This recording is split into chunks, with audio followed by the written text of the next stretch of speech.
Chapter 3. An Elegant Margot. 6 years later, on Good Friday of 1917, Monseigneur Magritte opened the first bottle of 1900 Chateau Margaux that his thoughtful older sister in France, Gertrude, had mailed him at no small expense. A second and third bottle sat in the wine cellar. He fully intended to let them gather dust until Christmas, unless the bishop paid a call, which was certainly a possibility. Together they would toast the success of the re-education they had lain on the Indian children in his care. It was a brutal business, sure, and there were moments when Father Magritte feared they were doing more harm than good. But in the interest of trying to save these people's eternal souls, he had been promised by his superiors that no amount of force could be considered too harsh. Bishop Grandin, God rest his soul, had written, "We must instill in them a pronounced distaste for the native life, so that they will be humiliated when reminded of their origin. When they graduate from our institutions, the children have lost everything native except for their blood." And that was true, though sometimes they lost their blood as well. When Father Magritte confessed to the bishop that losses of that sort had occurred, he was told to say 5 Hail Marys and know that it was simply God's will. Any children lost at a holy institution were either past saving, unable to renounce their heritage and already damned, or blessed by being pulled early to the bosom of the Lord. Monseigneur Magritte had his doubts, but he let the bishop salve them and continued with his mission. And now he might well become a bishop in his own right. The thought of taking on the pectoral cross thrilled him. As Monseigneur Magritte sipped the deep, delicious red wine, he said a small prayer, grateful for the vintage. It was a heavenly blend, the product of a perfect year of harvest from start to finish. It nearly brought him to tears. He began to pen his sister a long letter of thanks. As the wine seeped through his system, leaving its savour in his palate, diving down to his belly, leaving its poisons in his liver, and penetrating his bloodstream and saturating his neural circuitry, his script became looser and his thoughts began pouring out onto the paper until he had a piece that flowed with warm gratitude and told of his great, secret, sinful pride at his forthcoming promotion. It climaxed with an open-hearted revealing of his doubts and fears about the mission, but culminated with the strong certainty that her loving brother was doing God's work and doing it handily at that. At the midpoint in his proofread, he went to refill his glass and found the bottle empty. He stood, and the heady rush of the alcohol hit him fully with a flush of ecstasy. One more glass. That was all he needed to reach the letter's conclusion. He toddled down to the wine cellar and pulled the second bottle off the shelf, then returned to his study. He finished the draft of the letter in fine form. At least that is what his wine-sodden brain told him. He reread it, and it brought him laughter, then tears, then redemptive joy as it came to a peak of pure belief that God was guiding him, that all the sacrifices and brutalities done in Jesus' name could only be to the good, and that any doubts of that were Lucifer whispering poison in his ears. He finished the second bottle and signed his name with a flourish. With great affection, your loving brother, Monseigneur Charles Magritte. Then he struck through Monseigneur and wrote Bishop above it. It felt brazen, it felt naughty, it was thrilling and heady. When the letter reached her, he believed with all his heart that the promotion would already be complete. He folded the letter carefully into the envelope and set it aside for the next week's post.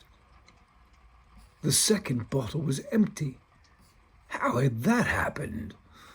The glass goblet's last drop was settled into a red film at the bottom of the bowl above the crystal stem.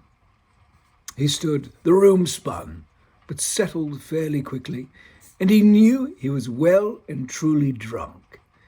His bed was calling, but so was the third bottle, sitting all by its lonesome in the cellar, whispering up the stairs to him. A half glass more in the chill night air, then off to bed. The night would be officially capped. He eased down the stairs with his lantern and made his way through the dust and filaments of ancient cobweb to the wine rack.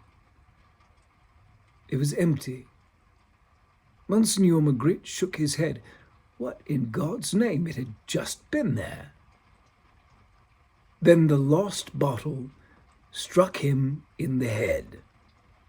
The heavy glass heel and punt shattered, cutting his scalp deeply and bathing him in rich, perfect Margaux. Magritte stumbled, concussed but still conscious. He reached for his torn scalp and felt sharp shards of glass sticking out of his head. With his other hand, he stretched out, grasping for the wine rack to catch himself. His cassock robes caught up in his feet. He misjudged the rack's distance. He tripped and fell, forehead smacking off the wine rack as he went. He was unconscious before his chin struck the brick floor. Little Jim Nantuck was 16 when he finally succumbed to his Catholic upbringing. 6 years after David and Matthew left him to the tender mercies of the priests and nuns, he died. The official cause was pneumonia. The truth was that Father McKinnon, the big red-faced Irish bastard, had punched Jim in the face, then shoved his desk over. After that, he kicked him in the ribs twice. No one ever checked to see what the bruising might reveal under the skin, but the fragile ribs had broken badly. For 3 nights, little Jim lay awake in bed, unable to sleep from the pain. The infection got into him then. It made its way down, down, down, all the way to the base of his lungs. A week later, the wrenching, violent coughing, the ugly-tasting green phlegm, the redoubled pain of his injuries, it was all gone. He lay still on his cot, drowned in diseased mucus. Father Magritte stood beside weeping Father McKinnon. He patted his friend's shoulder. God's will, Father McKinnon, God's will. McKinnon nodded, consoled. Sister Mary uncovered Jim's body. She had the groundskeeper, Ewan Cooper, come for him then. Ewan had already scooped a burial plot. It was tough going in the cold ground, but Ewan was no stranger to hard labour. Over the years he had done this many, many times. It needed doing again, so he did it. Ewan dumped the little malnourished corpse in and buried it. He used the flat of his shovel to bring the ground smooth and level. If there was to be no headstone, there was no sense leaving any other indicator of the boy's passing. It was pitch black and biting cold when Father Magritte awoke. He could not move. His head was pounding. The remains of the Margaux, the bruising of his skull from the floor, and the deep cuts in his scalp from the shattered green glass all fought for the attention of the pain centers in his brain, overwhelming them. As his wits began to coalesce, he was terrified. He'd somehow broken his neck in the drunken fall and been paralyzed.